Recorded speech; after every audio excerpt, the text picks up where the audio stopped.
Let me tell you a tale about a boy who became an orphan who became a man who became a revolutionary, and a revolutionary who built an empire. Come hear the tale of the rise of a crusader for justice and the betterment of all mankind.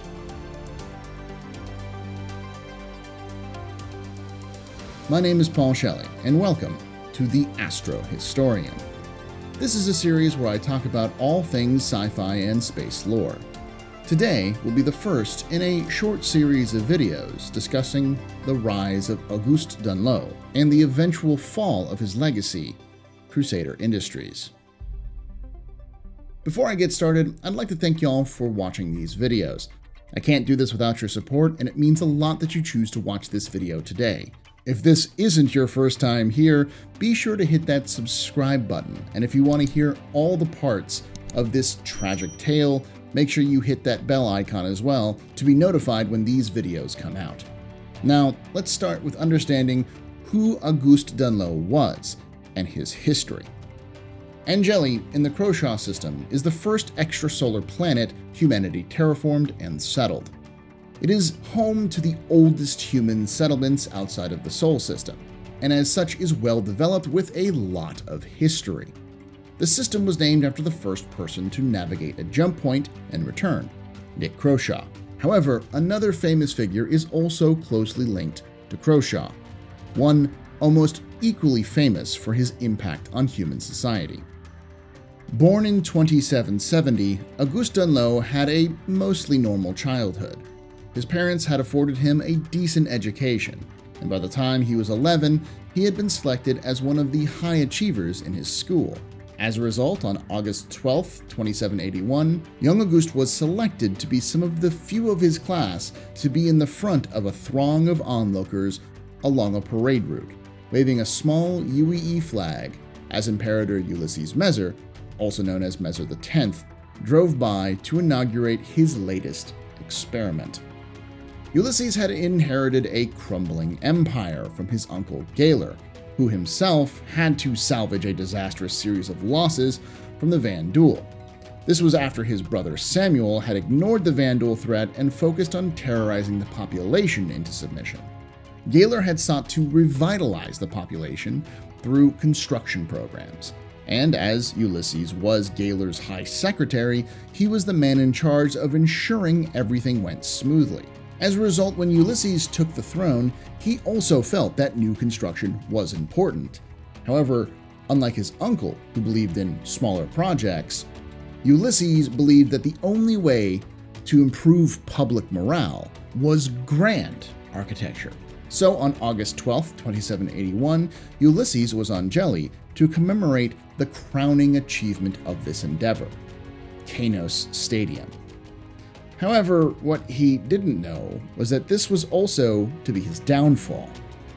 In order to achieve his goals, Mezer X had raised taxes, stripped environmental protections, deregulated the market, eliminated the minimum wage, rewrote treason laws, expanded police powers, and reduced the minimum working age to 10. Needless to say, this had caused even more despair and unrest in the population, and his reckless spending on his pet projects had pulled funds away from other governmental programs and into the hands of a few lucky groups. By the time Kanos Stadium was nearing completion, the situation had grown so dire that his own children had begun to plot against him. The then 36-year-old Linton Mezer and 13-year-old Fiona Mezer had hatched a plan to remove their father before he squandered the empire they both felt they should inherit. Linton worked his sources in the Senate and military to back him in the coming confrontation, and Fiona was connected with the anti-Mezer resistance to build her own rebellion, using Marines to train the rebels on how to wage guerrilla warfare and exploit the weaknesses in the UEE military systems. The latter being the move which would change the life of little August and the galaxy as a whole forever.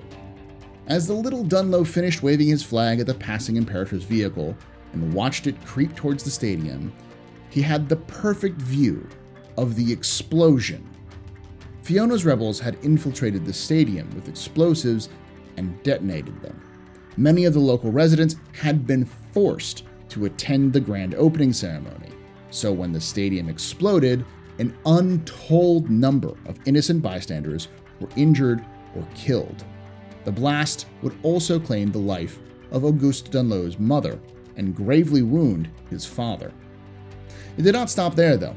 Members of the military who backed Linton quickly ambushed the parade, firing on the Imperator and his entourage. The fighting tore the city apart as members of the coup clashed with loyalist forces. In the end, with his back against the wall, Ulysses ended his own life. Linton would gain the throne over the bodies of hundreds, if not thousands of dead, many innocent bystanders like the Dunlows. Auguste dropped out of school to care for his father, taking jobs with the work crews to clear out the rubble. However, when that work dried up, they found themselves destitute and homeless. Without access to the medical care needed to keep him alive, within a year and a half, Auguste's father would join his mother. At the age of 13, August Dunlow was a homeless orphan, one of many on the streets of Angeli's cities in the aftermath of the coup. We know little of this time in his life, as he refused to tell anyone the story. Needless to say, Auguste was forced to grow up fast to survive.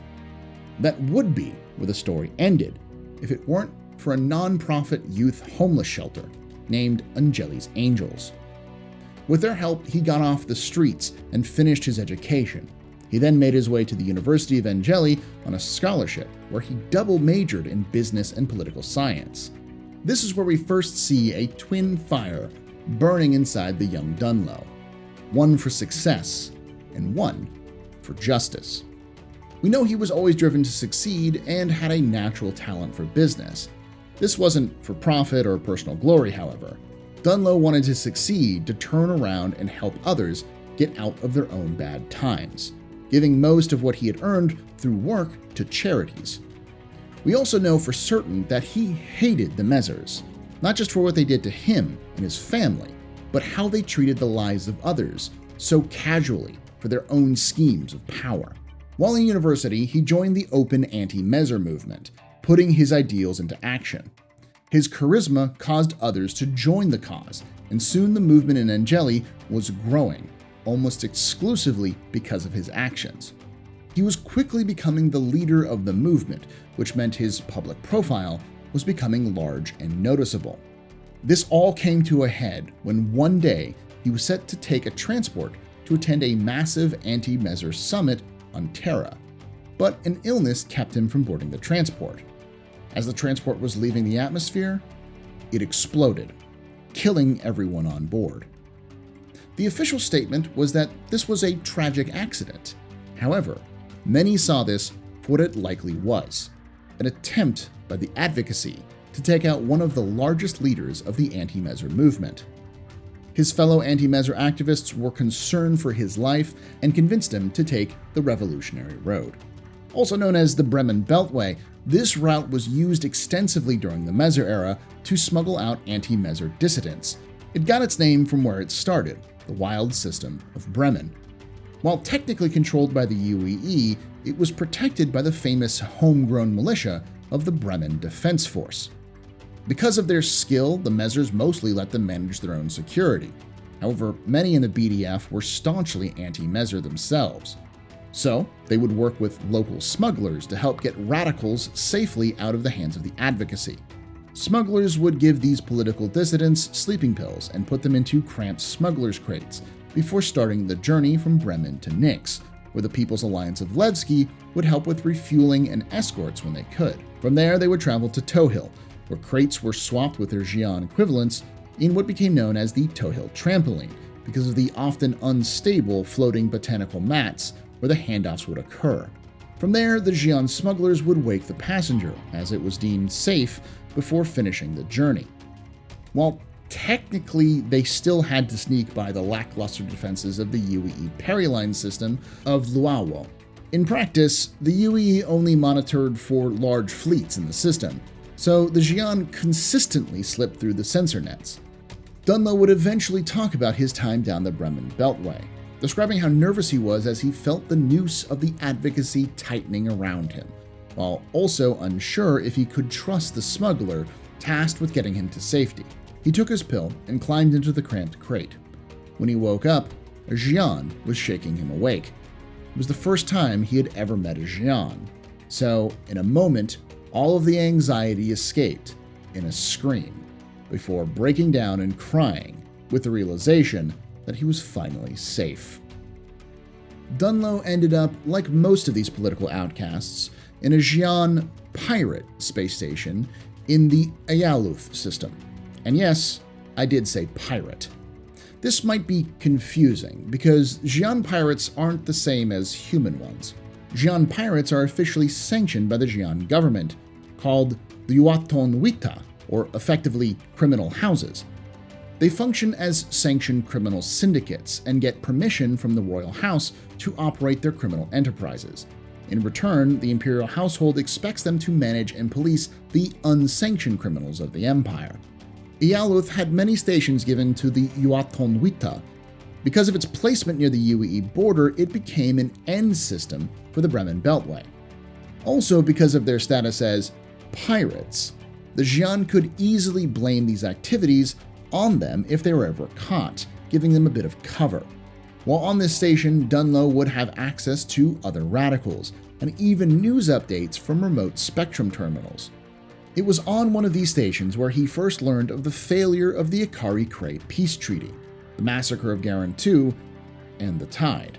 The last being a group more important to Dunlow than he may have realized, for you see, they were the remnants of Fiona Mezer's pet rebels, who had killed his parents, and they were about to help him claim justice.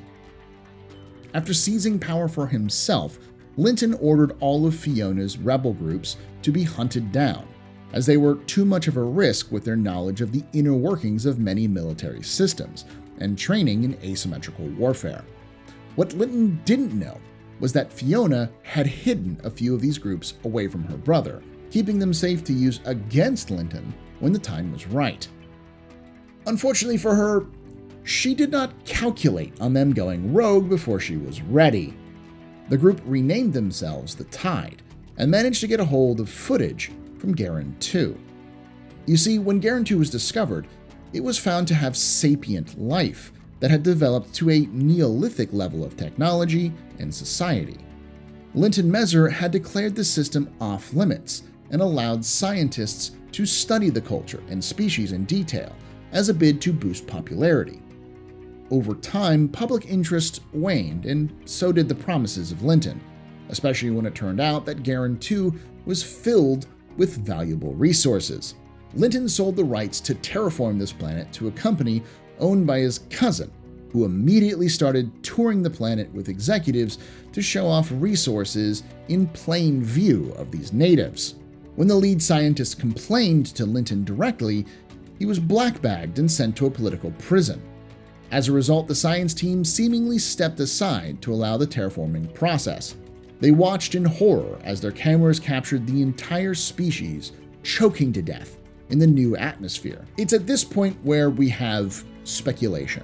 It's likely a member of this science team would then smuggle out footage of the callous planning of the Imperator's cousin, along with the genocide of Garen II. When the Tide received this footage, they seemingly coordinated with other groups, as they released the footage on Spectrum for the entire Empire to watch. The outcry was tremendous, as protests broke out all over the Empire, only to be met with the callous guns of the UEE military and advocacy slaughtering protesters as they had done countless times before. However, this time was different. This time, footage of these massacres would also make it to Spectrum, despite information lockdowns set up by the UEE military. Soon, protesters were firing back, and the anti-Mezer revolution had begun. It was at this point that the Xian reversed the Bremen Beltway, sending every political dissident willing and able to return to aid the cause, including August Dunlow, back to the UEE. While it is said he helped organize protests on Angeli, it's also likely that those protests would become pitched battles, so it's almost certain that the orphan boy from the streets of Angeli fought to free his home from the tyrants that kill his family. After some months of intense fighting, Linton was finally gunned down by rebel forces, backed by the UEE Senate and people like August Dunlow. The Measures had fallen, and a new age was set to begin, one where Dunlow felt he could finally do some good. So he moved to Earth and joined a civil rights lobbying firm.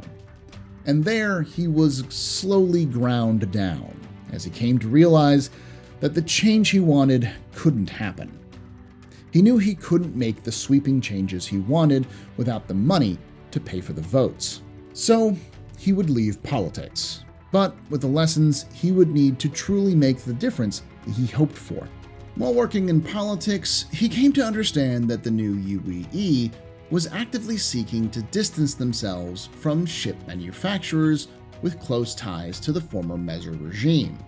So he knew that the fastest way to earn the money to make the impact he had hoped for was in ships. It was then that he discovered a struggling shuttle manufacturer, Seraphim Systems. This company was a small company out of Tram on Asura. The company was feeling the same pinch as everyone else on Tram. Years of unchecked mining and industrial growth had turned the sky permanently gray, while drinking water was a scarce resource outside the city. A few years earlier, the city had seen the unchecked wrath of Gaylor Measure, who accused the city of being disloyal, and as a result, most of the businesses had fled, fearing reprisals from the Measure government. Now the city was quickly becoming home to more criminal enterprises than legitimate ones. Seraphim Systems was in a bad spot.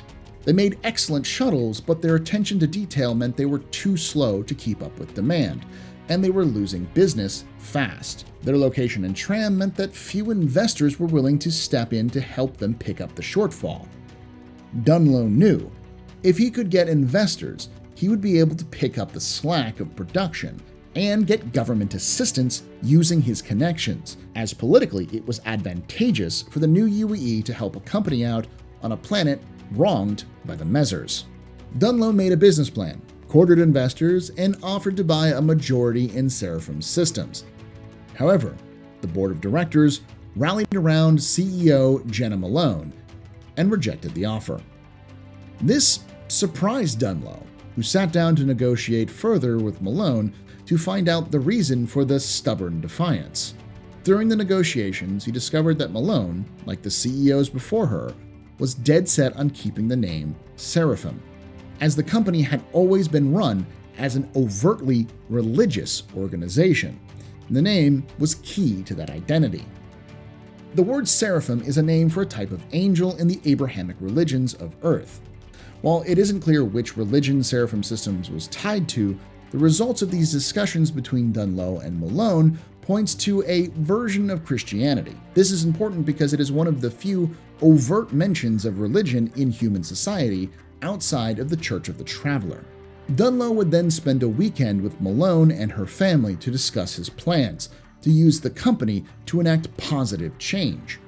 Thanks to his natural charm and skills of negotiation, he managed to work with Malone and iron out the details, securing the purchase of the company and a new name. Seraphim Systems would become Crusader Industries, a name that was chosen to respect the religious foundation of the company, while being a bit more marketable. Malone explained the choice in a letter to her employees on the evening of the purchase.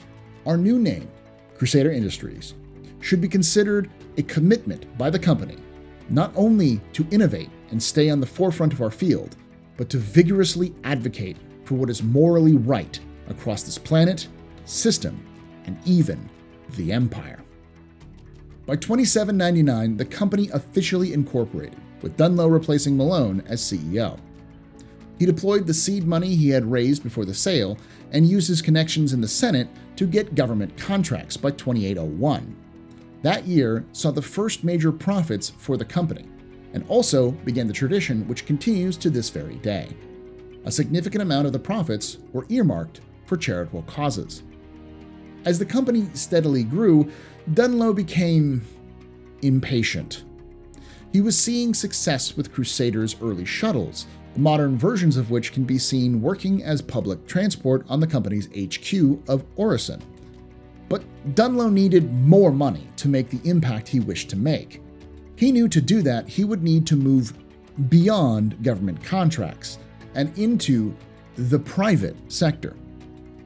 This, however, would put the young Crusader against the ancient dragons of the industry, like Robert's Space Industries.